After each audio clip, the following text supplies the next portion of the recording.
WW काम करती है तो हाई बजट वाले ही करती है। जो उन्होंने डब्ल्यूडब्ल्यू 2K23 का ऑफिशियल लॉन्च ट्रेलर निकाला है, मतलब कि स्काई स्क्रेपर के ऊपर चढ़े हुए हैं सुपरस्टार्स और बिल्कुल अच्छे से उसको फिल्म कर रहे हैं। एक्जेवियर वुड्स के चैनल पर इसका बिहाइंड द सीन भी आया, मतलब ऑफिशियली 2K23 अब लॉन्च हो गया है। और लाइव स्ट्रीम अगर आप इस पूरी गेम की देखना चाहते हो तो रोहितमन गेमिंग चैनल पर चले जाना, रोज अब कर रहे हैं, बड़ा मजा आ रहा है, तो वहां पे आके भी चिपक जाना। स्ट्रीम वगैरह आती रहेगी तो उसकी नोटिफिकेशन ऑन कर लेना, डिस्क्रिप्शन में लिंक मिल जाएगा गेमिंग चैनल का। लेकिन मैं तो इससे बहुत इंप्रेस हुआ, ये जो पूरा लॉन्च ट्रेलर इन्होंने निकाला, प्रोडक्शन क्वालिटी तो अलग ही लेवल की रहती है डब्ल्यूडब्ल्यू की हमेशा। Okay, hello chatters, my name is Rohit and you are watching wrestle chatter. Welcome है गाइस आपका वॉइस ऑफ रेसलिंग के एक और नए एपिसोड में। और मैं आपको आज इतनी सारी बातें बताने वाला हूं कि मैं खुद भी कंफ्यूज हो जाऊंगा, क्योंकि इतनी सारी अलग अलग बातें पिछले काफी महीने से हमको उस चीज के बारे में पता चल रही है। सबसे पहले गाइस स्टार्ट करते हैं हम लोग मंडे नाइट रॉ की व्यूअरशिप के साथ में। और मंडे नाइट रॉ की जो व्यूअरशिप है वो बहुत ज्यादा कम आई है, लोएस्ट है जनवरी मंथ से, क्योंकि लास्ट वीक की जो व्यूअरशिप थी वो थी 1.852 मिलियन व्यूअर्स और इस हफ्ते व्यूअरशिप 1.705 यानी कि ऑलमोस्ट 1.7 मिलियन ही है। तो ये व्यूअरशिप बहुत ज्यादा नीचे डाउन आ गई है, बावजूद इसके कि डब्ल्यूडब्ल्यू ने पहले से इस चीज को एडवर्टाइज किया हुआ था कि Brock Lesnar Omos face to face आने वाले हैं। अब क्राउड ने वहां पर रिएक्शन तो अच्छा दिया, लेकिन अगर बात करें क्या फैंस इस वजह से एक्साइटेड हुए थे मंडे नाइट रॉ को देखने के लिए, तो वैसा यहां से कहीं पर भी देखकर नहीं लग रहा, क्योंकि अगर ऐसा होता तो फिर मंडे नाइट रॉ की जो व्यूअरशिप है वो कहीं ना कहीं ज्यादा जरूर आती। वैसे हम कई बार ये भी देखते हैं कि शो क्या होता है, रेटिंग क्या होती है, कुछ अलग ही रहता है। आई थिंक इस बार भी मैटर कुछ ऐसा ही है। हम चलते हैं गाइस अपनी अगली स्टोरी की तरफ। और मंडे नाइट रॉ के ऑफ फेयर जाने के बाद क्या होता है, मंडे नाइट रॉ के ऑफ फेयर जाने के बाद केविन ओवेंस ने सोलो सिकोवा को ही धो दिया। मतलब उसोस के होते हुए भी रिंग साइड पर ऐसे फैले हुए होते हैं और केविन ओवेंस ने मौका पाके सोलो सिकोवा को जो टेबल है उसके ऊपर पटक दिया और उसके बाद वहां से सरक लेते हैं। इवन गाइस मैंने आपको कहा नहीं था कि मैडिसन स्क्वायर गार्डन में सोलो सिकोवा और कोडी रोड्स का मैच होने वाला है। अब इस मैच में जीतेगा कौन, क्योंकि कोडी रोड्स हारते नहीं है, सोलो सिकोवा कभी हारे नहीं। मैच का रिजल्ट ऐसा निकलता है जब हमने ये देखा कि टेबल वाले स्पॉट पर सोलो सिकोवा गिरते हैं और उसके बाद रिंग में काम खत्म कर ही दिया होता है कोडी रोड्स ने, पिन फॉल भी हो जाता है, लेकिन उस ने आकर ब्रेक कर दिया, उसके बाद डिस्क्वालिफिकेशन मैच हो जाता है एंड देन वहां पर सैमी ज़ेन आते हैं और फिर इसके बाद भी ऐसे बचाव वाली चीज हो रही है। बस यहाँ पे ऐसा कुछ था नहीं और इसके अलावा, लेकिन हाँ मैडिसन स्क्वायर गार्डन से इवेंट अच्छे होते हैं, डब्ल्यूडब्ल्यू यूनिक मैचेस बुक करती है, हमको इस बार भी पता चल गया। नेक्स्ट गाइस हम बात करते हैं उस चीज के बारे में जो कि बड़ी अजीब सी हुई है और बेला ट्विंस नहीं रही हैं, मतलब बेला ट्विंस बेला गार्सिया हो चुकी हैं। ऐसा क्यों, ऐसा इसलिए हुआ क्योंकि डब्ल्यूडब्ल्यू के साथ उनके पंगे तो चल ही रहे थे। ये जो ट्विंस वाली चीजें, बेला ट्विन वाली चीजें डब्ल्यूडब्ल्यू के पास ट्रेडमार्क में, तो उन्होंने खुद से इस बात को अनाउंस किया, hi I am Nikki Garcia and I am Brie Garcia and we are the Garcia twins, welcome to our next chapter, ऐसा करके वो बता रही हैं। कुछ इंटरव्यू वगैरह ऐसा मुझे लग रहा है लेके आने वाले हैं। इवन अपने सारे सोशल मीडिया वाले तरफ से जो डब्ल्यूडब्ल्यू के रेफरेंसेस हैं वो भी अब हमको दिखाई नहीं दे रहे, तो कुछ तो चेंज करने जा रही हैं यहाँ पे। फैंस सपोर्ट भी कर रहे हैं बेला ट्विंस को, क्योंकि रिसेंटली जो उन्होंने कमेंट किया था ना कि डब्ल्यूडब्ल्यू विमेंस डिवीजन को उतनी वैल्यू नहीं करती, उस पर काफी सारे लोगों ने उनसे अग्री किया था। और यूजुअली होता क्या है कि ऐसे में पंगेबाजी शुरू हो जाती है कि अरे बेला ट्विंस ने ऐसा कैसे कह दिया, लेकिन इस बार जो रिस्पॉन्स है वो काफी पॉजिटिव था फैंस की तरफ से। भाई जॉन सीना ने रोमन रेंस के बारे में जो कहा है ना, तुम हैरान हो जाओगे, खुश भी हो जाओगे और तुम थोड़े से जो मित्रता है रोमन रेंस और जॉन सीना के फैंस की वो भी बढ़ जाएगी। हुआ क्या, एपी न्यूज के साथ बात करते हुए जॉन सीना ने ये कहा, but when I am there as a performer it's Roman Reigns show, in my mind he needs to be in the conversation and in my mind he is the greatest of all time. सोचो तुम, John Cena ये कह रहे हैं कि मेरी नजर में Roman Reigns greatest of all time. अगर ये टैग, ये टाइटल रोमन रेंस को मिल रहा है जॉन सीना की तरफ से, तो मेरे ख्याल से जो फैंस हमेशा सोशल मीडिया पे, ट्विटर पे, सबसे घटिया जगह जो है वहां पे हमेशा लड़ते रहते हैं कि रोमन अच्छा है, जॉन सीना अच्छा है, फिर ऐसा है वैसा है। अब जब जॉन सीना ने खुद रोमन रेंस को कह दिया है तो भाई फिर अब यहाँ पे डिबेट रहने का कोई मतलब रहता नहीं है। अब ये तो मेरे पर्सपेक्टिव से अगर मैं कहूँ तो मैं ये तो नहीं कहता कि नहीं अभी भी मैं जो रोमन रेंस है उनको जॉन सीना से ऊपर रख दूंगा। हाँ आने वाले टाइम में वो चीज़ हो जाएगी, क्योंकि क्लियरली जिस बात पर रोमन रेंस चल रहे हैं वो भाई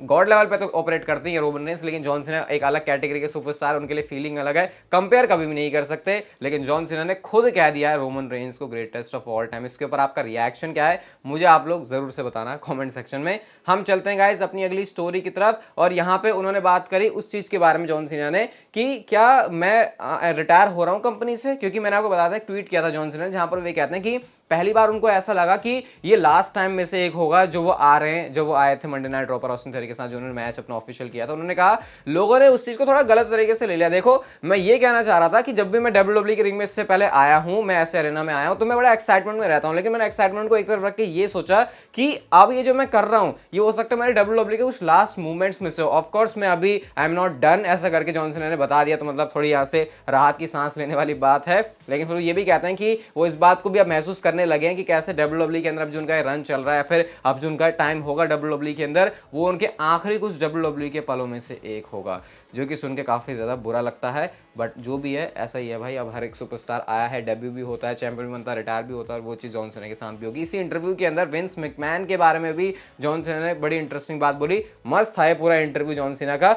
विंस मैकमैन को क्या जॉन सीना अभी भी प्यार करते हैं उन सारे स्कैंडल के बाद? तो जॉन सीना ने इतने पॉजिटिव और अच्छे मैनर में इस बात को रखा। उन्होंने कहा देखो, हर कोई इंसान जिसको तुम प्यार करते हो परफेक्ट तो होता नहीं है, तुम उसको सिर्फ उस नजर से देखते हो, इसलिए तुमको अच्छा लगता है। तो विंस मैकमैन ने जो भी चीजें करी, हम सब लोगों ने मिस्टेक की है, वो चीज एक अलग है, लेकिन इस वजह से मैं ये नहीं कह सकता कि मैं विंस मैकमैन को प्यार नहीं करता, क्योंकि उस बंदे की उनकी लाइफ में एक अलग वैल्यू है। यानी कि हाँ, विंस मैकमैन के बारे में जॉनसन इसको तो एडमिट करते हैं कि हाँ जो काम था वो गलत था, लेकिन उस चीज को साइड रखते हुए जो चीजें विंस मैकमैन और जॉनसन के बीच है, जो उनका रिलेशनशिप वो शेयर करते हैं, उसको लेकर जॉनसन यही कहते हैं कि वो प्यार करते हैं विंस मैकमैन को। ये बिल्कुल नहीं कह सकते कि सारी चीजों के बाद विंस मैकमैन बेकार आदमी को, उनके बारे में बुरी बातें बिल्कुल भी नहीं कर सकते। हसल, लॉयल्टी, रिस्पेक्ट, ऐसे ही ये जो वर्ड्स हैं जॉन सीना के लिए नहीं बोले जाते। हम चलते हैं गाइस अपनी अगली स्टोरी की तरफ। और बॉबी लैशली ब्रे वाइट क्या मैच होगा, इसको लेकर बहुत ज्यादा कंफ्यूजन चल रहा है। बॉबी लैशली ने ट्वीट किया और वो लिखते हैं, I have work too hard to be denied, I will be ready to fight the biggest stage of them all, I don't care who it is, somebody will feel the wrath of the almighty. मतलब कि Bray Wyatt के बारे में काफी confusion चल रहा है। Dam एडजर ये कह रहे हैं कि वो फिजिकली कुछ उनके साथ प्रॉब्लम है, अभी मैच कैंसिल नहीं हुआ, इंटरनल रिपोर्ट्स का ये कहना है। लेकिन इस ट्वीट से तो ऐसा लग रहा है कि बॉबी लैशली भी इस बात से परेशान है कि आखिर चल क्या रहा है, मतलब उनको ब्रे वाइट के साथ फ्यूड मिलने वाली है फिर नहीं मिलने वाली। कंफ्यूजन यहाँ पे बहुत ज्यादा है, लेकिन कंफर्मेशन अभी किसी भी चीज का नहीं है। लेकिन बॉबी लैशली का ट्वीट था जो मुझे लगा आपके साथ शेयर कर देता हूँ। अब गाइस जो मैं आपको अगली चीज बताने वाला हूँ वो आपको काफी ज्यादा खुश कर देगी। द रेसलिंग ब्लॉग की तरफ से ट्वीट आता है जहां पर बताते हैं कि उनको ये बताया गया है, Mexico, India, Australia, Japan and Brazil WWE के रडार में है potential 2024 international premium live event या फिर पीपीवी के लिए। यानी कि 2024 में इन कंट्रीज को WWE कंसिडर कर रही है अपना शो करवाने के लिए, और ये पीपीवी की बात हो रही है, लाइव इवेंट की बात नहीं हो रही है यहाँ पे। और इसमें इंडिया का भी नाम है, तो देख के बहुत अच्छा लग रहा है। अब इससे ये तो नहीं कह सकते कि 2024 में बस WWE का शो ही हो जाएगा, क्योंकि पहले मेरे ख्याल से एक स्टेप उनका लाइव इवेंट करवाने का होना चाहिए, जो कि मैं चाहूंगा भी कि हो, पहले सीधा बड़ा वाला शो ना हो जाए, क्योंकि ऐसे में WWE के लिए चीजें बुरी हो सकती है, फिर इनको एक नेगेटिव बन जाए कुछ है ना पर्सपेक्टिव इंडिया को लेके कि यार नहीं यहाँ पे शायद हमारी जो मार्केट है वो नहीं चल रही है। बट हाँ 2024 में WWE के रडार में सारी कंट्रीज और उसमें से इंडिया का नाम है, बात सुन के काफी अच्छा लग रहा है।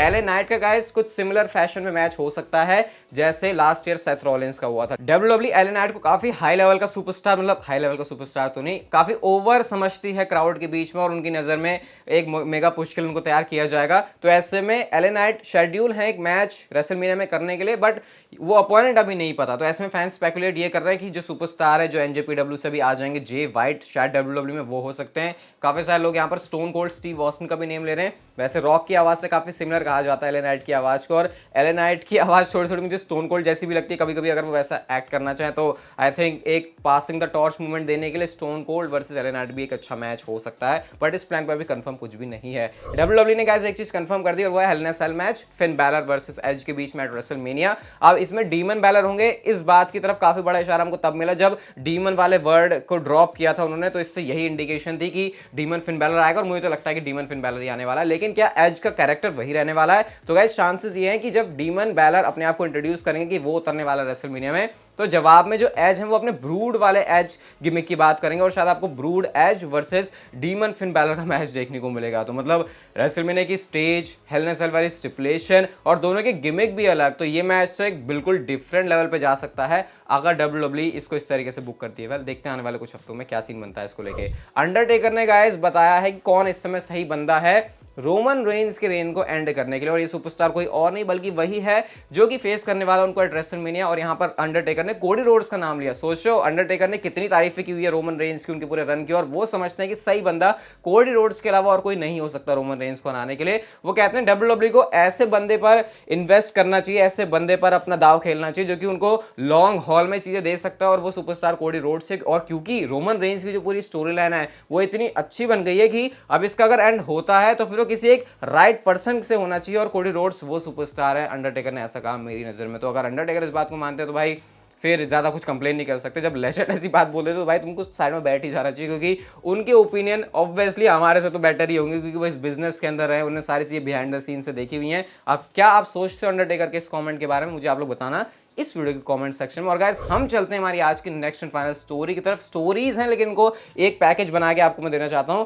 अब गाइस ज़ेरो न्यूज़ की तरफ से ट्वीट आता है जहां पर वो सेथ रॉलिंस के कैश इन वाली जीएफ को पोस्ट करते हैं और उसके बाद उन्होंने उसको और एक्सप्लेन करते हुए बताया कि समर स्लैम में वो कैश इन करवाने की बात कर रहे हैं। अब ठीक है, समझ नहीं आया कि क्या हुआ। उसके बाद गाइस एक और रेसलिंग ब्लॉग की तरफ से ट्वीट आता है जहां पर वो बताते हैं कि ये तो वैसे है ही कि यूएसए नेटवर्क की जो डिमांड है वो और ज्यादा हो गई, वो और ज्यादा पुश कर रहे हैं डब्ल्यूडब्ल्यूई को कि भैया एक चैंपियनशिप लाओ हमारे शो पर, हमको मेन टाइटल चाहिए, हमारा भी शो चलता है, सब कुछ स्मैकडाउन के लिए नहीं है। एंड गाइस फिर एंड में जाके ज़ेरो न्यूज़ की तरफ से एक ट्वीट आता है जहां पर बताते हैं कि Puerto RIICO, Saudi Arabia and London जहां पर डब्ल्यूडब्ल्यूई के आने वाले शोज होने वाले, यानी कि बैकलैश और उसके बाद सऊदी का King and Queen of the Ring और उसके बाद लंदन के अंदर Money in the bank.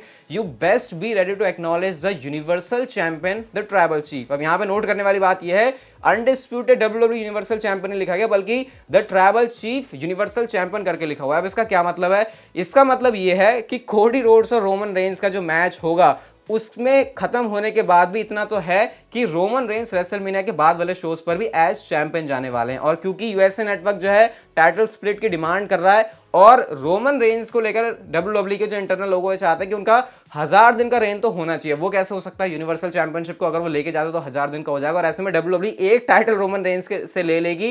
WrestleMania के अंदर तो उसके होने की पॉसिबिलिटी नहीं नजर आ रही, जिसका मतलब रोमन रेंस रेसलमेनिया के अंदर भी अपनी दोनों चैंपियनशिप रिटेन कर लेंगे और उसके ठीक बाद डब्ल्यूडब्ल्यूई कुछ ऐसा करेगी कि जो एक टाइटल है वो आ जाएगा मंडे नाइट रॉ के ऊपर। और यहाँ पर कैश इन की भी बात हो रही है, यहाँ पर एक टाइटल रोमन रेंस से लेने की भी बात हो रही है। सही बोला था मैंने? कंफ्यूज हो जाओगे आप लोग। मैं भी इसको देख के बहुत कंफ्यूज हो गया हूं क्योंकि इससे हमको बहुत सारी चीजें पता चल रही है। रोमन रेंस चैंपियनशिप रिटेन कर लेंगे, उसके बाद वो चैंपियनशिप हार जाएंगे, एक चैंपियनशिप से बहुत जल्दी ले ली जाएगी, कैश इन हो जाएगा। कोडी रोड्स के बारे में ये पता चला कि वो कोडी रोड्स चैंपियन तो बनेंगे लेकिन उसके ठीक बाद कोई उनके ऊपर कैश इन कर देगा समर स्लैम में और उनकी टाइटल उनसे चली जाएगी। तो ये बहुत लॉन्ग टर्म के प्लान है। क्या उनके ऊपर ज्यादा बिलीव करना चाहिए या फिर नहीं, मुझे समझ में नहीं आ रहा। बट एक चीज जो मुझे समझ में आ रही है, यूएसए नेटवर्क को अब कुछ भी हो जाए एक चैंपियनशिप चाहिए और उसके लिए डब्ल्यूडब्ल्यूई कुछ एक बहुत तगड़ा ड्रामेटिक मूव कर सकती है और शायद उसके लिए हम सारे लोगों को प्रिपेयर हो जाना चाहिए। आप लोग भी प्रिपेयर हो जाओ रोहित पंत गेमिंग पर स्ट्रीम के लिए, जिसका लिंक आपको मिल जाएगा डिस्क्रिप्शन में। चैनल को जाकर सब्सक्राइब कर लो। ये वीडियो गाइस अगर आपको अच्छी लगी तो इसे लाइक शेयर सब्सक्राइब और नोटिफिकेशन बेल को ऑन कर दो and see you guys in my next video.